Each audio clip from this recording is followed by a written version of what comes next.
We're going to go ahead and get started. I see a couple of people joining us. Well, welcome, everyone. The weather is bad here, and we were trying to give everyone the opportunity to log on slowly in the event they were having technical difficulties. But I am Tamika Logan Reynolds, and I'm the project manager at UAB in the Department of Small Business Inclusion. And we have a series of different workshops that we have going on for you today, tomorrow, and Thursday. And we wanted to just welcome you all and thank you for taking time out of your busy day to join us. I'm going to briefly take you through a few slides to kind of tell you about our department, and then we will go right into the presentation that Mr. Chris White has for us today. Okay. Our purpose and objectives: this is National Small Business Week, and we want to celebrate and highlight small business owners during this week. We also want to foster the local economy by keeping money close to home and supporting our neighborhoods and local communities. This week will also allow small business owners to leverage their opportunity to influence the local community and to reward loyal customers and partner with other small businesses and collaborate as much as possible. The Department of Small Business Inclusion, our mission, vision, and values. We are a research university and academic health center that discovers, teaches, and applies knowledge for the intellectual, cultural, social, and economic benefit of Birmingham, the state, and beyond. We have 4 overarching pillars.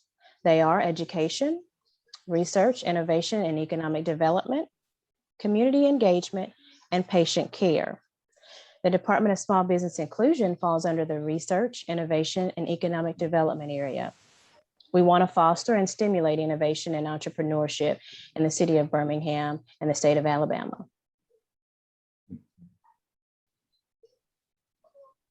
So why do we do this? The Department of Small Business Inclusion's main goal is to focus on an inclusive environment. We promote an inclusive environment. We attract and retain a diverse student population. We attract and retain a diverse faculty and staff population. We also work to increase alumni giving and to increase support from within the community. Our 3 areas of concentration: we focus on purchasing, construction, and professional services. And our objectives and basically our path on how we get there is through participation, training and education, reporting and tracking, and advocacy and economic value creation. On that last, advocacy and economic value creation, we came about the program, or we implemented the program Academic Small Business Alliance, which we call our Bridge to Success project. It started in January of 2015. And these are just some of the statistics from the program. We've had over 100 business partners, 212 student interns. We've had $380,000 plus in donations for the program. And we basically work in partnership with the Collat School of Business, the School of Engineering, and the School of Health Professions. And we have 55% in the past male students with 45% female and 50 plus first generational students. I'll now let Mr. Tony Ellis tell us a little bit about the Small Public Works program. Okay, good afternoon, everyone. My name is Tony Ellis, and I am the Supplier Diversity Specialist here at UAB. Okay, under Small Public Works, it is a requirement by state law to publicly advertise and competitively bid all projects which are over $50,000. Now, projects under $50,000 do not carry the same requirements, and this is where I step in here. So underneath this $50,000 threshold, we'll provide bid opportunities to local construction community, which will include all projects under $50,000. We'll provide customer service and problem resolution support to diverse business enterprises.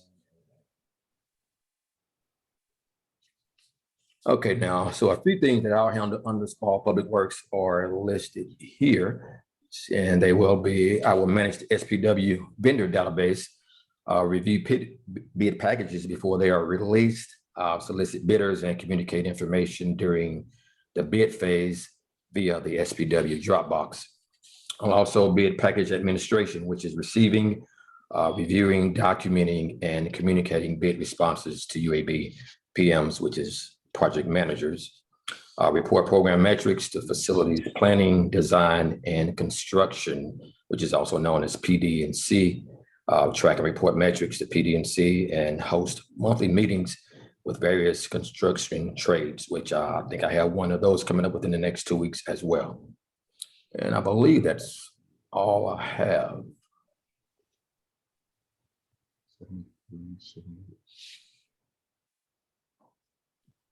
It is. Thanks, Tony.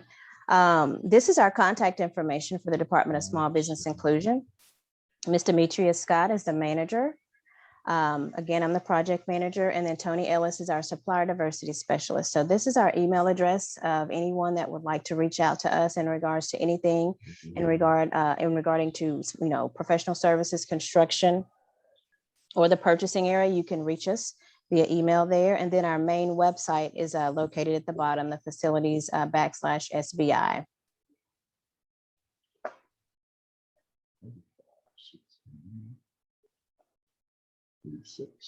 Okay. And finally, for our guest speaker today, Mr. Chris White. He is president and CEO, business owner of Complete 3 Tech Solutions. Chris serves as the president and CEO of Complete 3 Tech Solutions. Chris decided to pursue a family lifelong dream of becoming a business owner.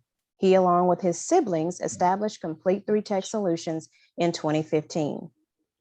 In March of 2016, Complete 3 Tech Solutions acquired Lions Computers and Technologies. This joint venture results in 40 plus years of technology experience and gives Complete 3 Tech Solutions the ability to provide the latest cutting edge solutions. Chris's desire today is to help businesses understand that up-to-date technology is a critical element for their business to grow and become more successful. He is passionate about helping clients see the need to evaluate their current infrastructure and how utilizing new technology can be more profitable and increase security. Chris is a native of Mobile, Alabama, and he currently resides in Birmingham, Alabama with his wife and 3 young children. Please welcome Chris White. Welcome, Chris. Thank you. All right. All right. Good afternoon, everyone. Share my screen.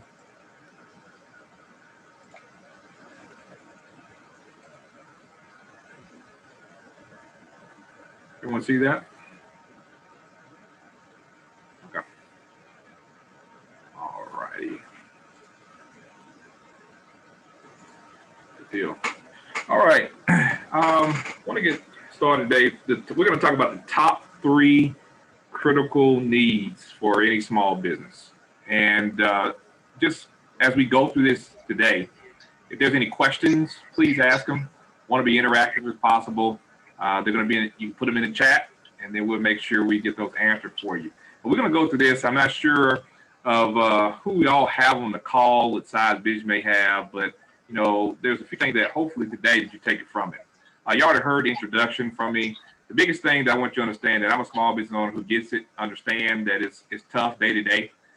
Surely through this pandemic, I hope everybody is making it through it, striving through it, and surviving for sure. But we want to make sure we thrive. But there's certain things that this pandemic taught our business, and maybe many other businesses, that there's some things we need to make sure we put in place in order for us to continue to be able to grow and maintain our businesses. So therefore, today we're going to hit on a few things that really hopefully resonate with you. I'm not here to say this is what you need to do, but I'm here to say, hey, these are some options for you. And say, hey, these options for you that you can utilize, and the reason why it could be beneficial for your company. Okay. So just real quick, I did serve as the UAB DBE. That's Disbanded Business Enterprise Cybersecurity Consultant, where I went in and helped with businesses like yourself and just to help with the infrastructure. And also worked as I just really want to work with you to get your business where it needs to be. I work closely with certified ethical hackers every single day. Therefore, just seeing they on the front line working, fighting against the bad guys, basically the hackers, and so I get to work with them to hear about things that actually happen in the day to day with businesses and understanding these tricks and things that they're doing. I love to fish, not fish. You get that, but I love to fish. I developed a smart, cyber smart training designed for any business, and that is just if we believe that we're the first line of defense. You can have all these other systems and things in place, but education for our business to understand what the cyber hackers are doing is very important first, so you don't fall victim to one of those. So, program for that. Also created what they call the VBox S3 Cloud. It's the innovative solution that helps people to find out how they can work securely from anywhere and never have to buy the PC again solution. So, a little bit about the company and what we have going on. The only strategy is guaranteed to fail is not taking risks. This came from Mark Zuckerberg, the founder. I believe everyone who's involved in a small business has stepped out and taken a risk to say, hey, I'm going to go out here and try this thing myself and see what I can do. And so I commend everyone on the call who actually went out there and who's really trying to make it with their business work.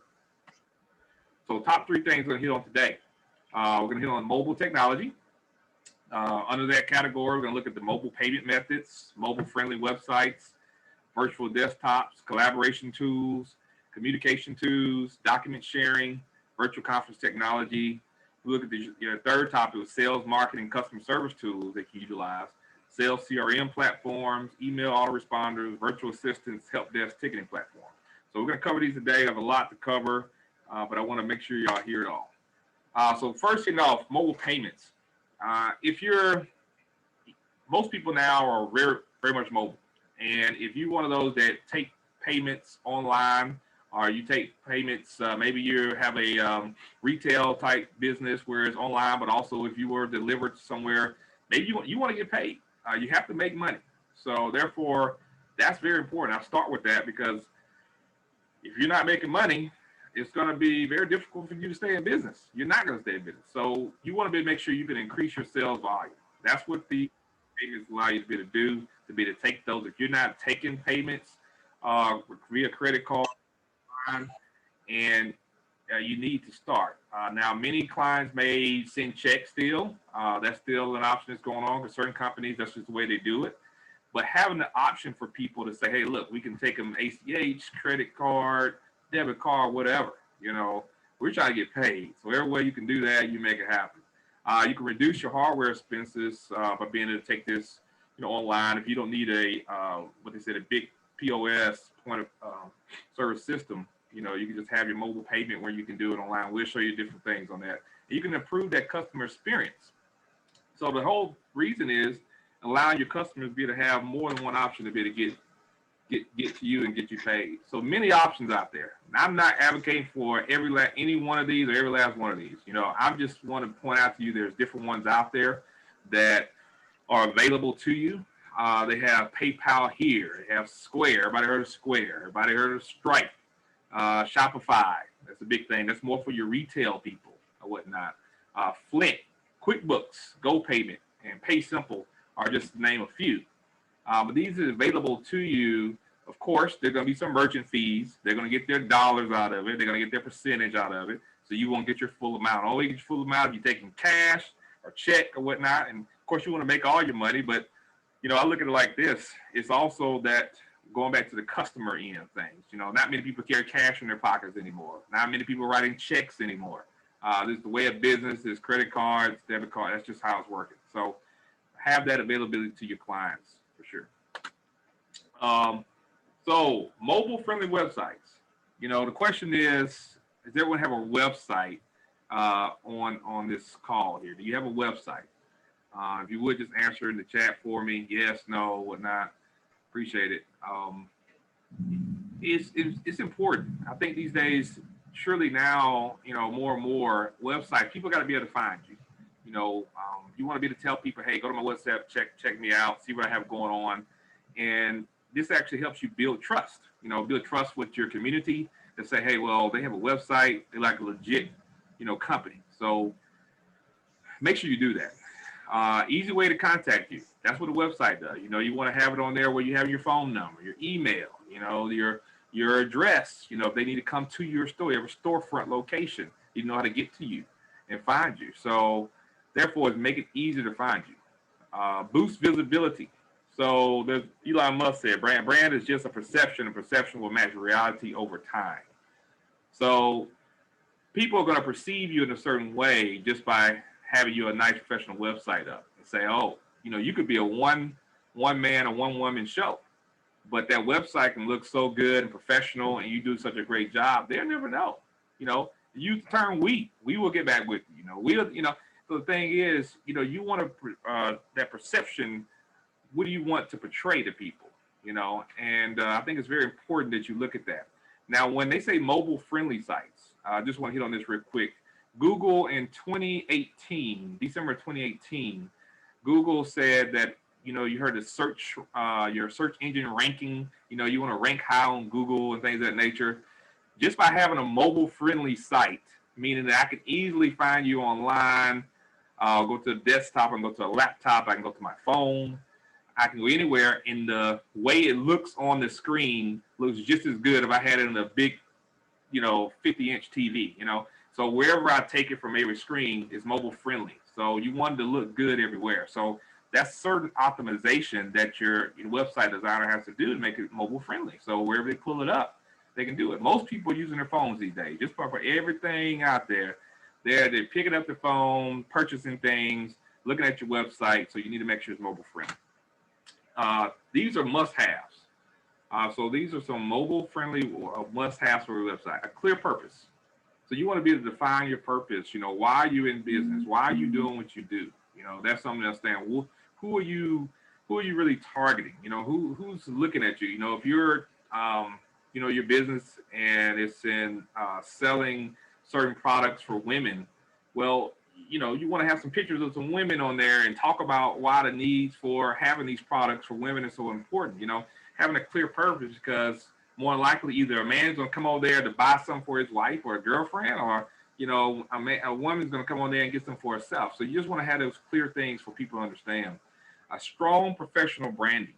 So that means having your logo, making sure the colors and things like that, you understand colors and they match and they go through throughout the website onto any branding you may do with a flyer or a logo, trying to keep those colors so people start to see that.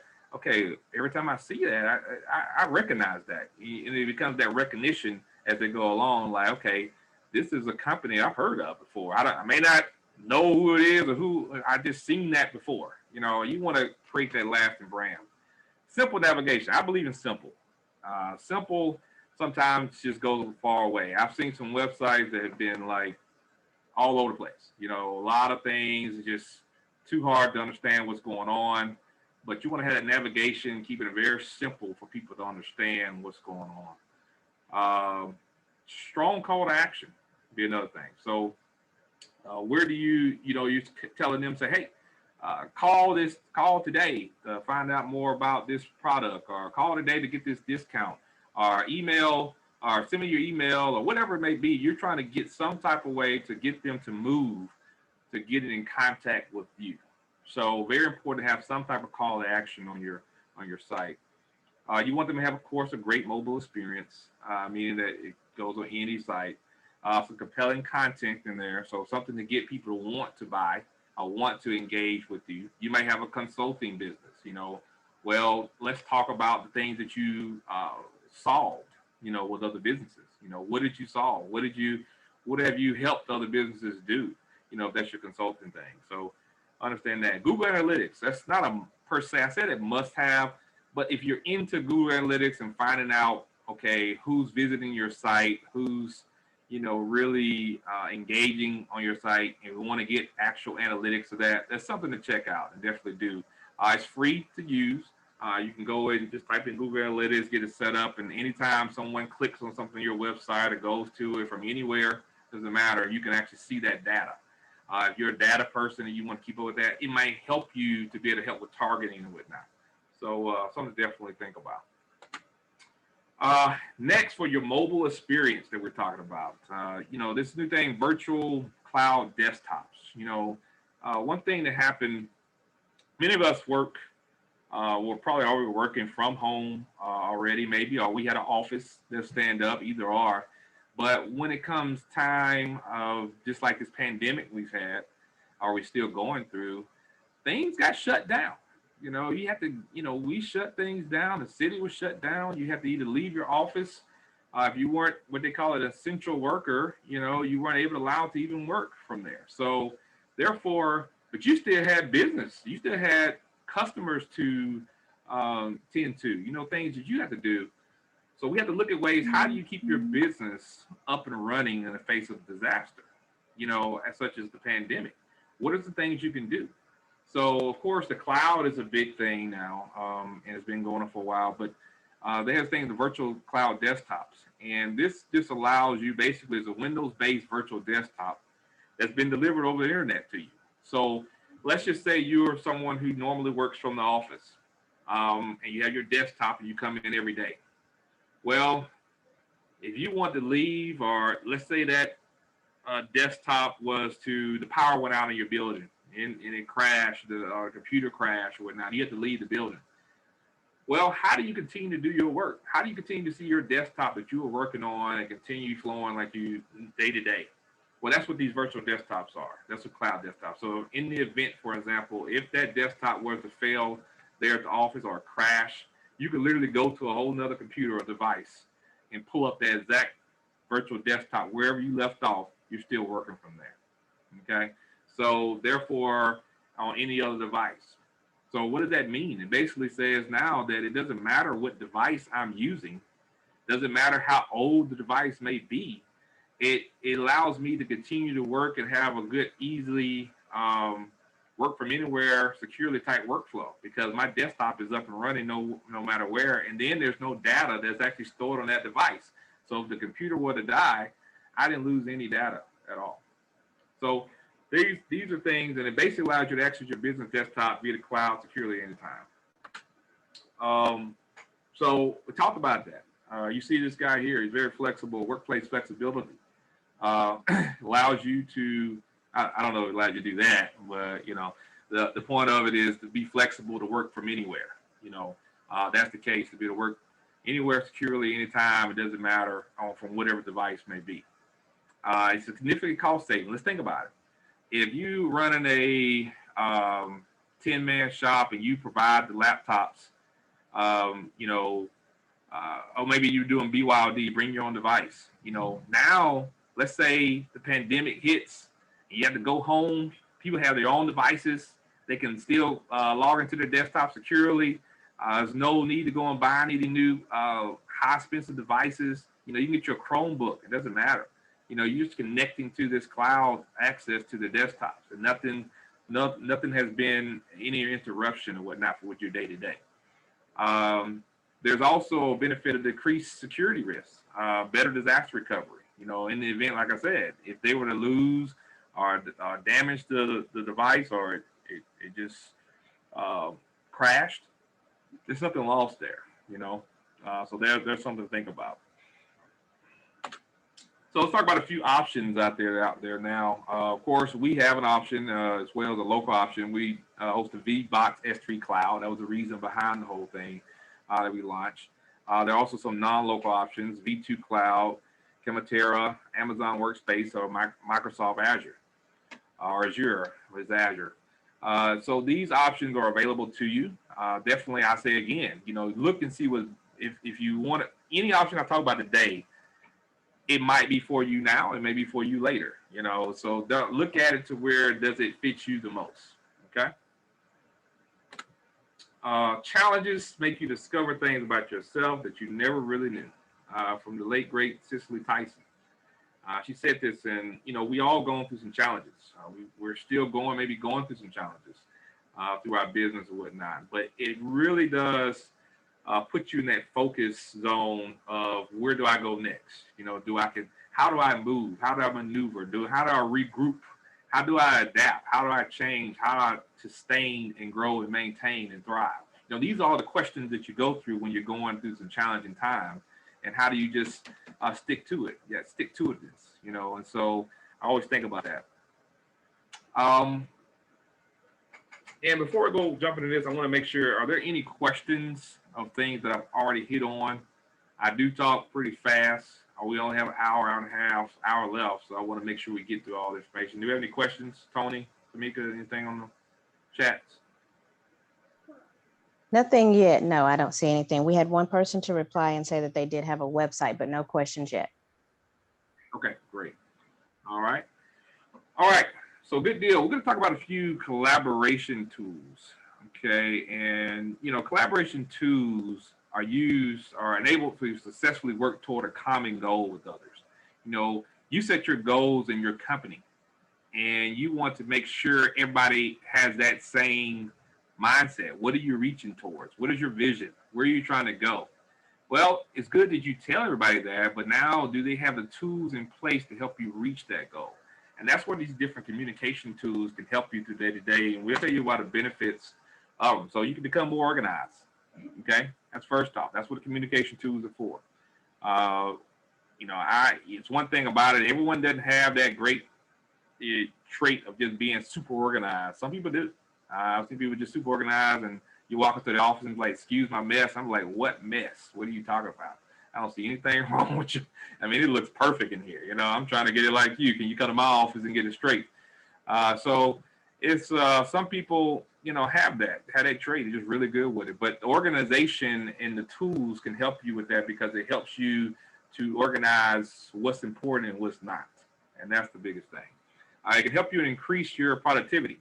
So that's that time saver. We all know as business owners, time is money, right? Time is money. You taking your time right now of getting some education, you know, hour and a half of your time right now, but you're bringing this education to help hopefully take back into your business and you're investing it back into your business.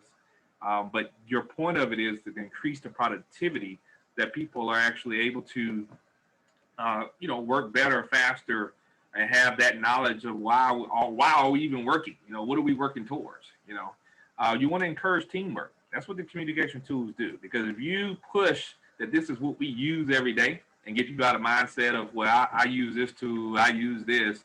Well, I like this one though. You know, I like that. Create a company tool. Create a company communication tool that this is what we utilize as a company. And this is why we utilize it. And show everybody and train everybody how to use it. And why it's beneficial, because now it creates things in one central place for you. Okay, different communication tools and document sharing tools. You know, we all heard of Google Docs. You know, you can utilize that. These are some free programs. Some of them cost that I'm gonna put in here. I all had a different little twerks and tweaks and things that make it better. Google Docs allows you to Google share if you want to collaborate, things like nature. Bit.ai, OnlyOffice, Microsoft Teams, Monday, Confluence, Notion, and there's many more out there. I probably missed a gazillion because everyone's making these things. You understand? There's been, since the pandemic, there's probably been 10 or 20 more that's coming to the market. So you can find these things, but each and every one of them can help you if you have teams and you need to grow your teams. Video conferencing. That's another big thing. We're on a video conference right now. We're on Zoom. And the easy to use interface, these are things you want to find that you can have for if you're going to do the video. You want something easy. Zoom is easy. There's a lot of those that are real easy. You want to make sure it has a screen sharing feature.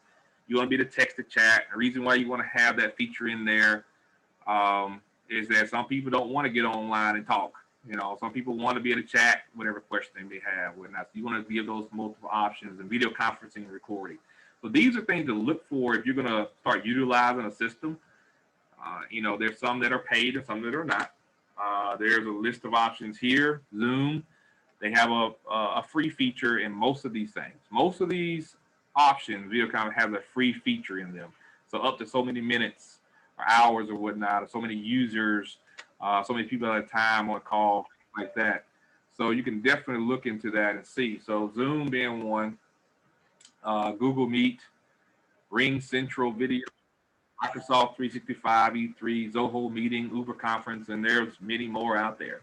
But finding one that meets those best features to have for you and your company. You might only need one because you're only interacting with one person at a time. You know, your consultant, find you a feature that does that. You don't maybe need one that's going to allow you to have 500 people on at one time. You know, you don't need that package. Find the best package for you. Just a few facts. Since I'm into the cybersecurity thing, you know, I want to make sure I hit on a little bit of that and just kind of give you a little. The Zoom is an interesting fact. They went from 10 million users in December 29 to over 200 million in March of 2020. And I just found that astounding. And that lets you know just that quick a time. And, you know, the city for us didn't shut down to the end of March of 2020. And people already started downloading like crazy. They're still our number one most downloaded application out there now. But some tips I want to just security tips. Be wary of certain links. You know, one thing about it is the hackers knew that you're starting to use this video conferencing so much.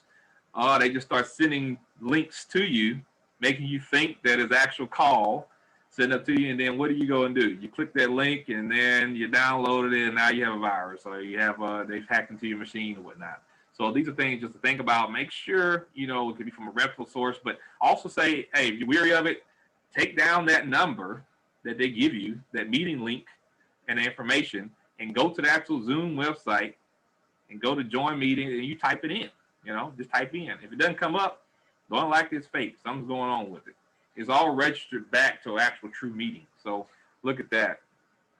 You want to adjust the screen sharing options immediately. So you don't want people to just be able to jump into your screen sharing. You know, you should be giving the host thing a permission to be able to go in and share your screen. I had this big thing called Zoom bombing that was going on. People just jumping into your screen and whatnot. So they're seeing it all the time. Use your waiting rooms. I gave a little picture shot of that to the side there, just showing that these extra security settings are not always set up by default. And I'm just showing you about Zoom. This could be for any other program that you might utilize or might be purchasing. You have to sometimes go into the security settings, set these things up before you start using, because you don't want anybody just jumping into your meeting or coming in and being able to start the meeting without you would not. There's some things you have to set up on the back end within the settings and to do that. So just want to point those few things out to you.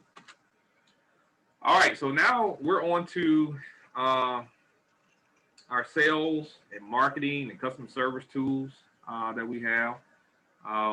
You know, no company can survive without customers. You know, one thing about it, you have to have customers. And if you don't have any customers, how are you making any money? You know, you can't stay afloat. So with that being said, you know, you want to have some type of platform. You want to have something in place to where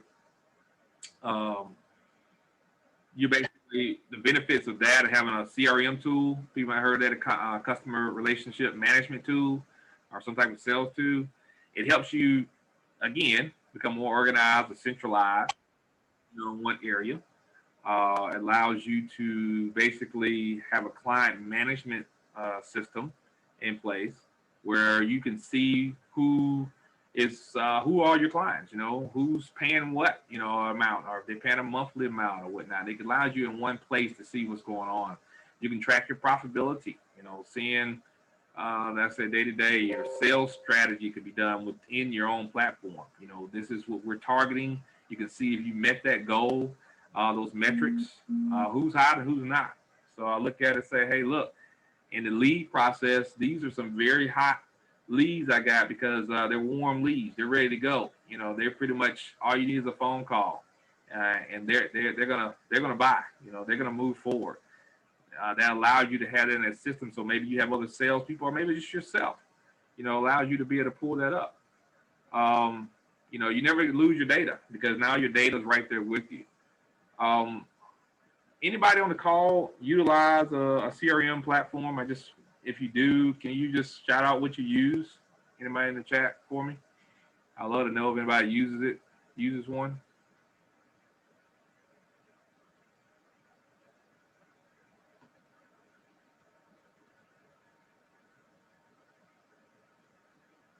Do we have anybody? I don't see anything. Okay.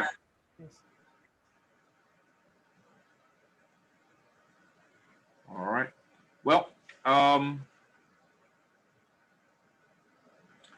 if not, that's fine. This is something that I believe is probably really one of those most important things to look at doing, having in place some type of We tool have a like this. not yet. I'm sorry, we have a not yet. So I guess they're contemplating on using it.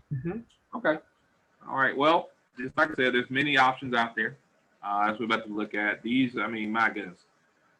Drip, Cinderblue, HubSpot, Constant Contact, Salesforce, Zoho, Pipedrive, Salesforce, Fresh Sales, Streak CRM for Gmail, Agile CRM, Keep, vTiger, many more. The biggest, if someone asked the question, if you're thinking this in your head right now, what's the best CRM to use? Well, the answer to that is the one that you use. Okay? The one that you use, because you put the data in. You know, you got to make it work for you. And I say a lot of times you always ask, the best one, but I've learned that some people don't utilize the tools that you already have. Every CRM has its basic same makeup. Now you can make customized CRMs and gonna be custom to your business or whatnot exactly and go along in your process. Or you can pretty much have one that just do that. You just put all your leads in on. Just start there. Everybody you come in contact with go into this one database system that's yours, that you can always go to. And then for any other, and always go back to see some notes on that person. You might have met them a year ago. It'd be nice to be able to click on a person and say, oh, I met this person at this gala a year ago, and I sat at the same table as her, and we discussed this, and this is what they're looking to do in the next, year and a half. Okay, it's time to pick up their phone and call, for sure. If you definitely haven't been staying in touch with them, say, hey, we spoke at this event and whatnot, and you said this and that. How'd that turn out for you? But having a place of that's where we go back to organization, have a place where that information that's in there gives you that leg up to say, well, I'm prepared in the event of, something happening to where I lose my phone, with all my contacts in it. Well, guess what? You can go to CRM right now, pull it up, and every contact that brings you the money to control your business, you got a place to go and get that. Okay? So remember that. These are different customer service tools, marketing tools, and sales tools you can utilize. We want to try to do as much automation you can for your business. Where can you find different things that's not costly as well, but also can auto some auto responders or something of that nature. So I chose autoresponders here, which is a series of emails. It's usually focused on a specific topic, delivered in a predetermined sequence at a predetermined intervals. The process began with someone subscribed to your general email list. So this is from a guru who described it as that, and I thought that was the best definition to kind of sum it up. This is basically, have you ever gone online and you put your email in and they're going to give you a free, book on how to lose 30 pounds in 30 days, and you put your email in and it's going to start sending you these emails. It's going to give you the book, but it's going to send you these emails maybe once a week or every other day or so, and just saying, hey, it's the point of it is to get you to the next place. I gave you something, potential client. Now I want you to see what else I have. So it might be bringing that person into a webinar. I might be bringing that person to their website that we've all created. It might be bringing them to an event that's coming up. May have a countdown to that. But those things where it auto responds, it's auto sending that, and whenever they respond to the email or they've submitted something, it's already generated what the response would be to that potential client. Thank you for registering for our event that's coming up on so and so. Look forward to seeing you. And then maybe a few days before, hey, don't forget the event's coming. You don't want to take time and have to send those things out. You want to make sure those things are in place because you're trying to get people to whatever or to wherever to help you gain more business. And so finding these different autoresponders in place could be very helpful for you. And many people still, lo and behold, everybody has an email these days. Okay. And sometimes you can't get people on the phone, but for some reason they'll read their email, you know. And so very, very, very important to have in place. And surely once you have a large amount of client base, it gets tougher and tougher to email those people, you know, individually and set things up that nature. So as much autoresponding you could do, put it in place. So a few examples, I kind of gave some already, but Chris, can I you know, to interrupt help you for a accelerate your second? growth. Yeah, I'm yeah, sorry. please. You listed several of the CRM platforms on a couple of slides back. Do you train on any of those platforms? You said you didn't have a preference, but do you train in all of those platforms or offer training? So I don't train them. We actually have, we utilize, there was one in there, vTiger, that's one we utilize ourselves. We've made some custom CRMs, and but we're willing to definitely help with people if they want to set up and choose one, then we're willing to help with that. But we don't have a certain particular brand that we go to. My biggest thing is if someone comes to me and asks about a CRM, it'd be more of, you know, do you want to, what are you looking for? You know, what is the best thing you're looking for right now in CRM? So Okay. we don't per se do just, you know. Okay. But yeah, great question. And I think that's important too. You know, that's why it's always good too. Make sure you get some kind of simplistic and use it. Just use it. That's the thing. Use it, put it in place. Maybe take one thing at a time because it's going to have a whole bunch of features sometimes in it that you be like, okay, what is all this? But just try something out. Personal touch emails. These are just different examples. We can have some acceleration, not acceleration, but some autoresponders in place to help accelerate your business. So one, for instance, you might have all seen this, a personal touch email. So this is where you identify many of the pain points, you identify the better and keeps reader engaged. So, you know, you might have an email that says, you know, through this time of the pandemic, we know it's been tough for you to keep your business afloat. We have an opportunity where you can actually get some more income for your business, passive reoccurring income for your business. Please, you know, sign up for this upcoming webinar or sign up for this this book that tells you step by step what may be. So you're hitting a personal but business side. You know, you may be hitting something on that end that people say, oh, this sounds good to me. And so those might go out to a mass amount of people. And so many people may click on them, or maybe on your website, your mobile-friendly website. I keep going back to that we all have in place, and it allows you to be able to capture that person from there. You might have the welcome email. So now, you know, you helped your cousin feel appreciated. Okay, they just bought your new book that you just wrote. Okay, and you have some other items coming out that you want them to be on top of. You know, they bought your book, but now your real sale is, because the book was probably close to free, but your real sale is for them to come back because you do these courses and you train on these different courses. And so maybe that's what you want to do is say, hey, you bought this book, we appreciate you, and for you know, you get 25% off or 50% off, you know, our course that I trained on this. So now you've gotten that email, though, comes with them making that purchase that was on your website, and it automatically sends out to those people. And maybe it does it on a routine basis, because sometimes it takes more than, they say it takes more than a lot of times 3 encounters to get people to actually buy the first time. And then once they buy the first time and see that everything that seems legit about you, many people come back, you know, but you have to be in front of them. Next, support email. So, you know, in our business, we do a lot of tech support as well for clients. And, you know, they want to know that, hey, something happened.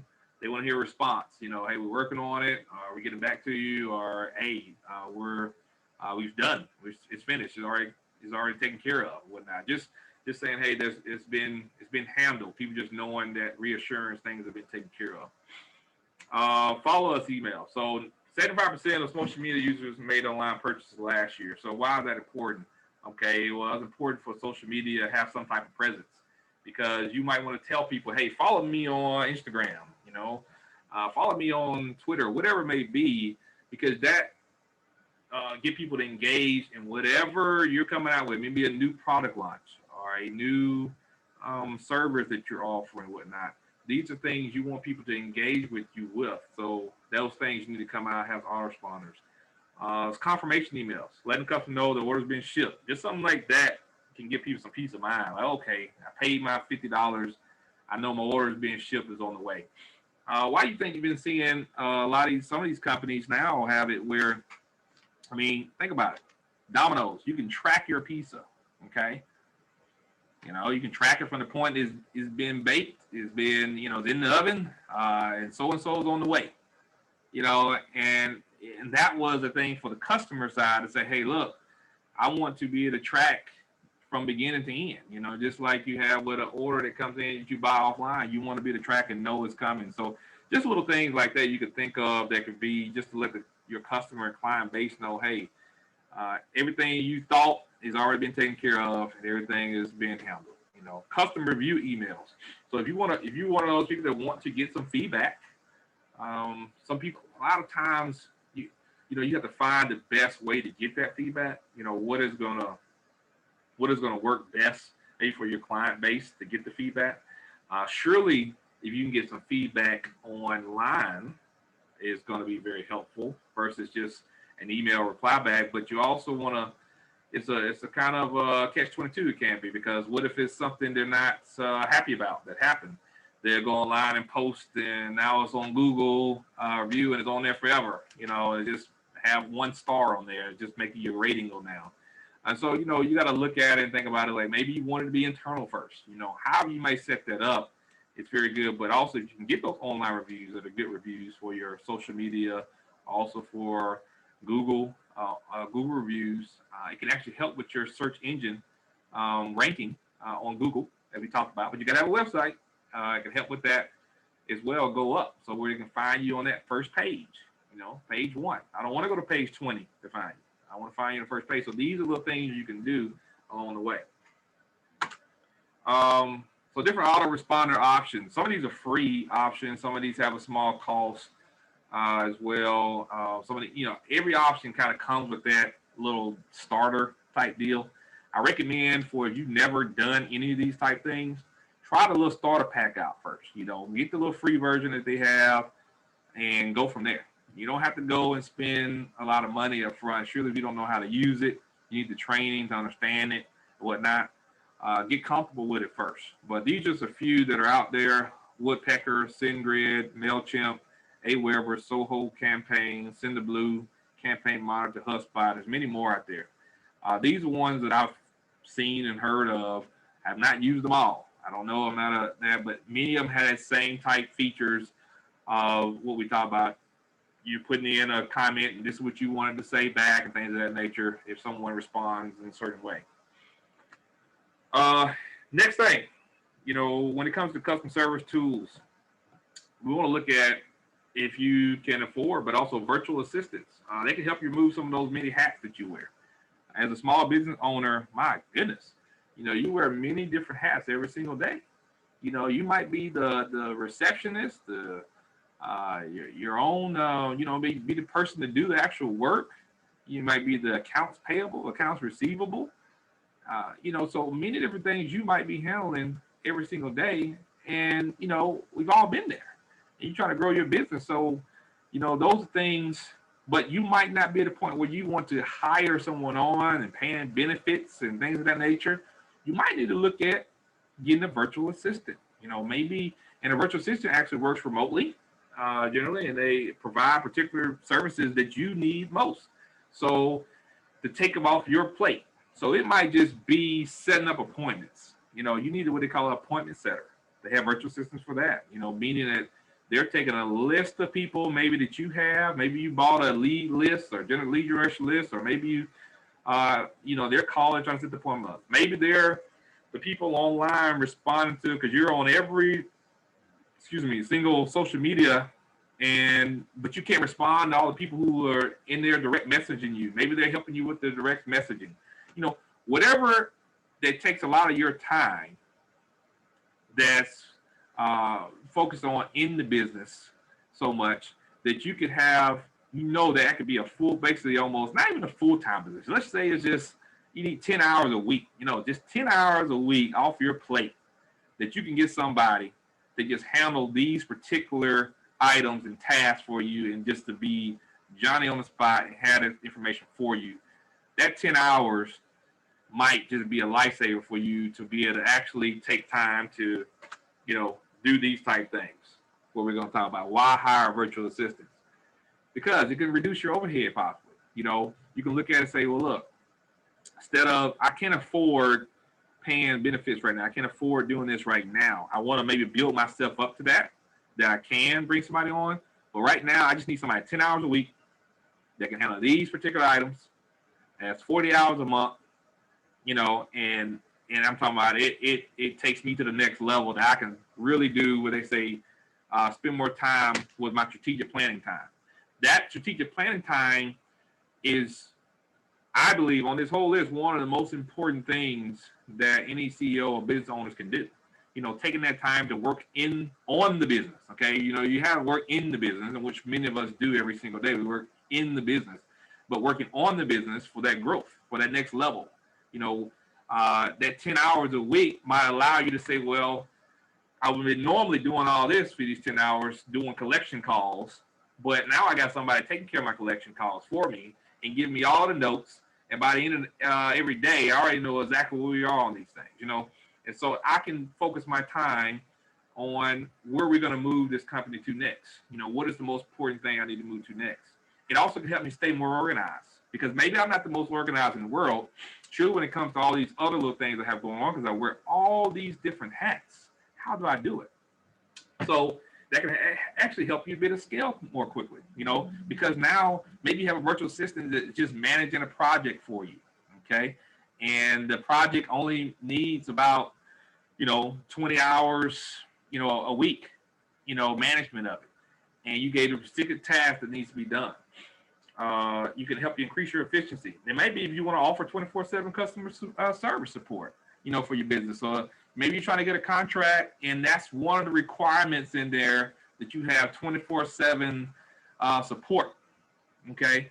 Well, you can't really do that. You're a one-man show on that end. But okay, what if I find out by using a virtual assistant that I actually can compete for that contract and offer 24/7 support, and I find the right people that can just handle this just in case a phone call does come through, and they can handle the situation for me, and it's not costing me an arm and a leg, So those are things to look at.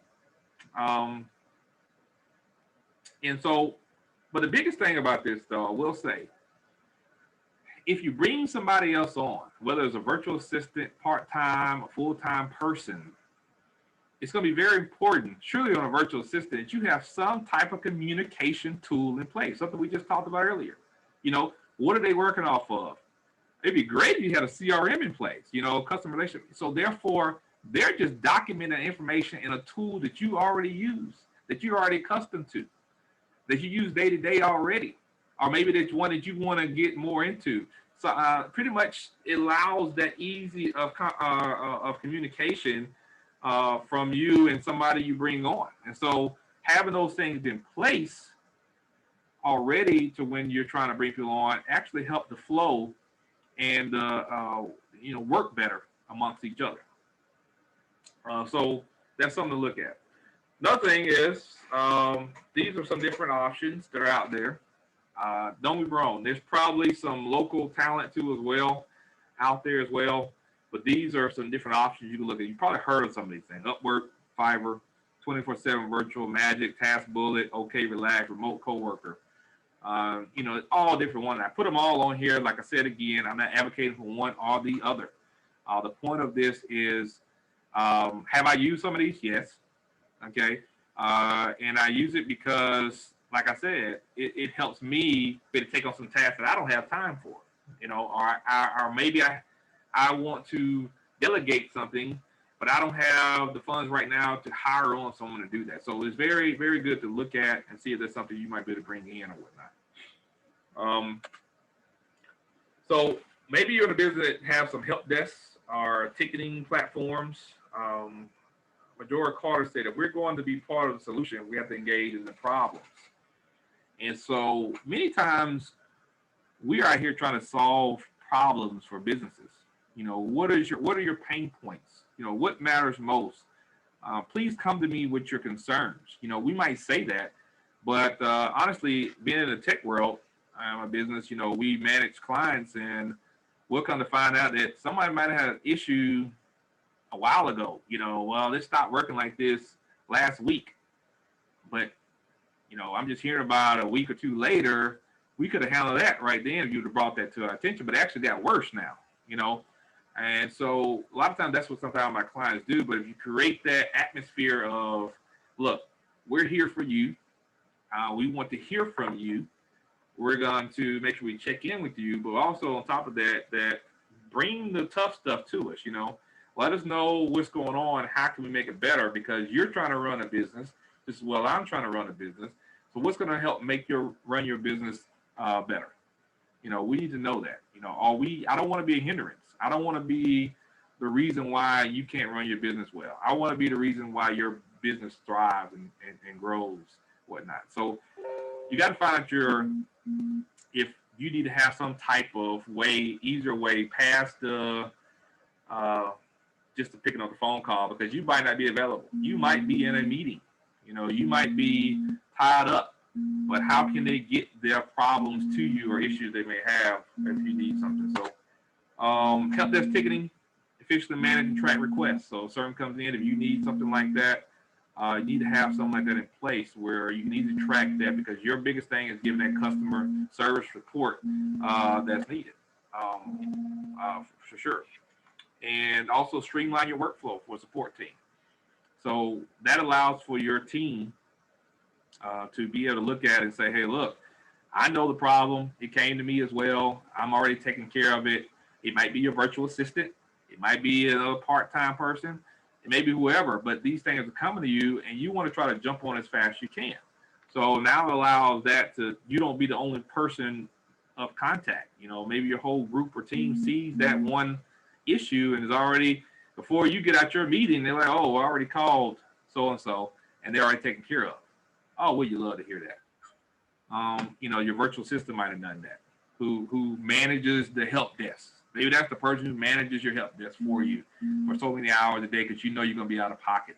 You know, finding those key things is very important that you might need.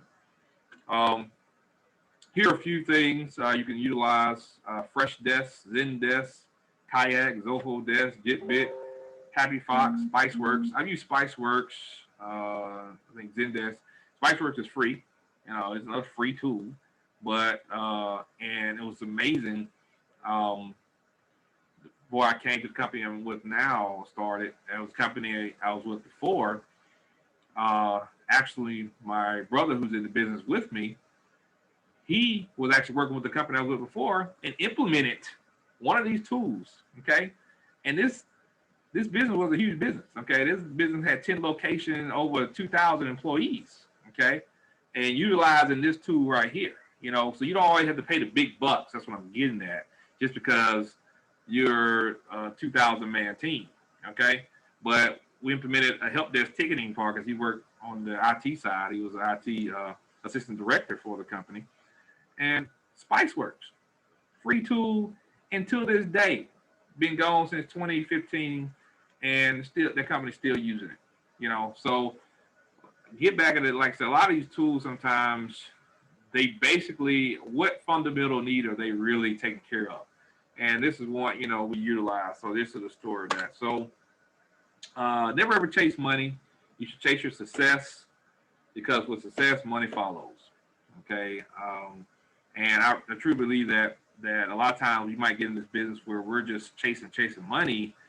And I think when I first got off myself into the business, maybe y'all can relate with me, that we try to do some of everything. You know, you can try to say, I can do this, do that, this, that, and the other.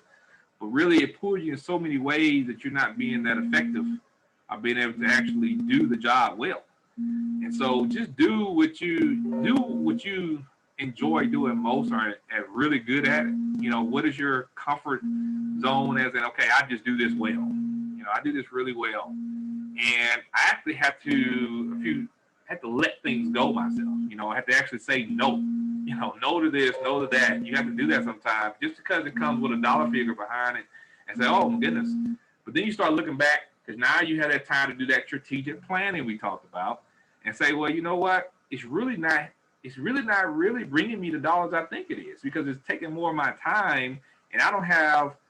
That's not really overall. It's not bringing me in the funds, and I'm not moving my business the way I want to move it forward." So you want to look at that and think about that. So hopefully today, my goal was to give you this hour time just of some things that you can utilize, that I think every business needs to at least have one of these things in place. Now, you don't have to have all of them at once, but try one of these things out. Many of these tools that I gave today, please go look them up, see what works for you. Most of them come that I put on this screen today that you look at are going to come with some type of free option on there if you want to start out with first, and use those tools to help you grow your business. And definitely, we're here for you as well. There are things that my whole goal is to try to advise you on the best things that are going to work for your business. What do you really need most? And so we're definitely here for you if you need that.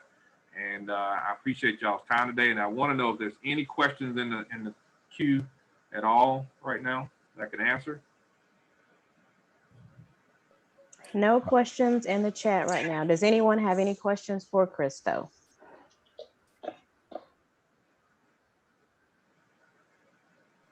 So you have all of your cybersecurity questions that you've ever had answered. Okay. Well, no, we don't have any questions, Chris, but I thank you so much for your time today. That was an excellent presentation. I will ask for those that may not ask now, will your presentation, will we be allowed to share this with the guest? Absolutely. Okay, great. I have excellent presentation, great presentation, Chris. That's in the chat. Thank you. All right. And you guys feel free to reach out to Mr. White if you have any additional questions. Thanks again. Everyone have a great afternoon.